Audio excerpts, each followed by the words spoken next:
আসসালামু আলাইকুম। Cyber security Bangla YouTube চ্যানেলের ফ্রি ইথিক্যাল হ্যাকিং কোর্সের পঞ্চম পর্বে আপনাদের সবাইকে স্বাগতম।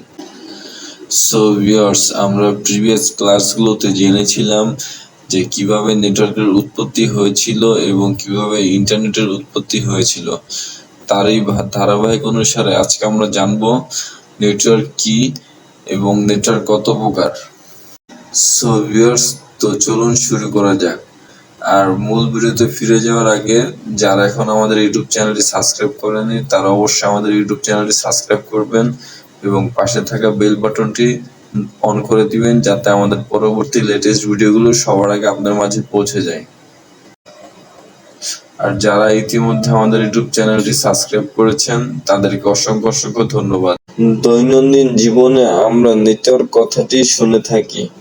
নেটওয়ার্ক হলো এমন একটি সিস্টেম যেখানে সবাই মিলে তথ্য শেয়ার করা যায় বা একসাথে কাজ করা যায়।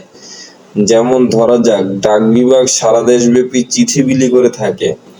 এর জন্য ডাক বিভাগের আছে সারা দেশব্যাপী নেটওয়ার্ক। তাদের এই নেটওয়ার্কের বিভিন্ন স্থানে বিভিন্ন অফিস রয়েছে কিছু নিয়ম কানুন। এই নিয়ম কানুন মেনেই পুরো ডাক বিভাগ চলছে। এখানে তাদের নেটওয়ার্কের প্রতিটি অংশ একসাথে কাজ করছে। ডাক বিভাগের যদি এই ধরনের নেটওয়ার্ক না থাকতো তাহলে তারা কাজ করতে পারতো না।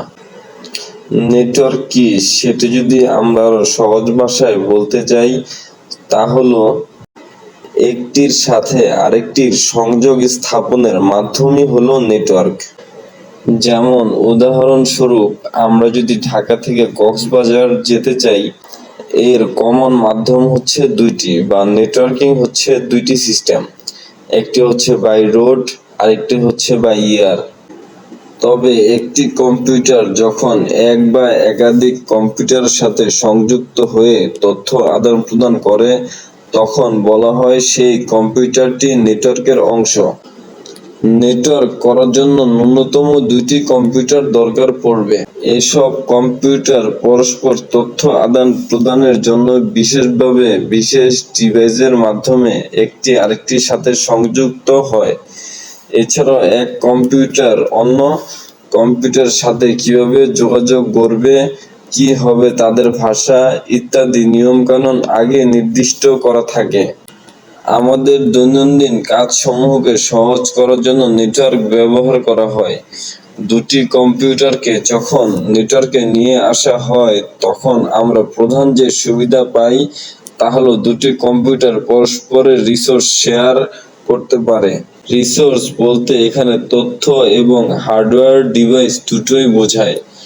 এক কম্পিউটারের সংরক্ষিত ডাটা বা তথ্য অন্য কম্পিউটার থেকে দেখা যেতে পারে যদি সেই তথ্য শেয়ার করা থাকে এবং উপযুক্ত পারমিশন দেওয়া হয়।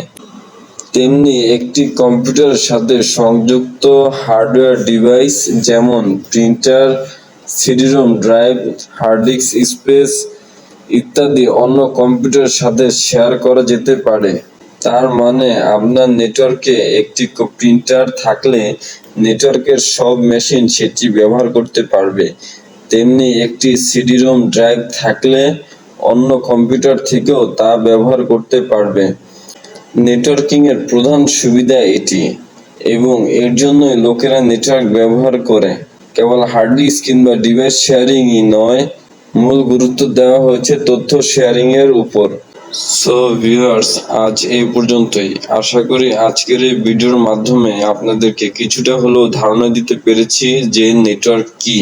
তো বন্ধুরা, আমাদের এই ভিডিওর মাধ্যমে যদি আপনারা সামান্য পরিমাণে উপকৃত হন তাহলে আমাদের ইউটিউব চ্যানেলটি সাবস্ক্রাইব করবেন এবং আমাদের এই ভিডিওটি আপনাদের বন্ধুদের মাঝে শেয়ার করে দিবেন যাতে তারাও উপকৃত হতে পারে।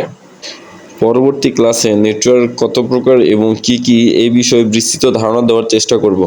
তো সবাই ভালো থাকবেন, সুস্থ থাকবেন। আল্লাহ হাফেজ। আসসালামু আলাইকুম।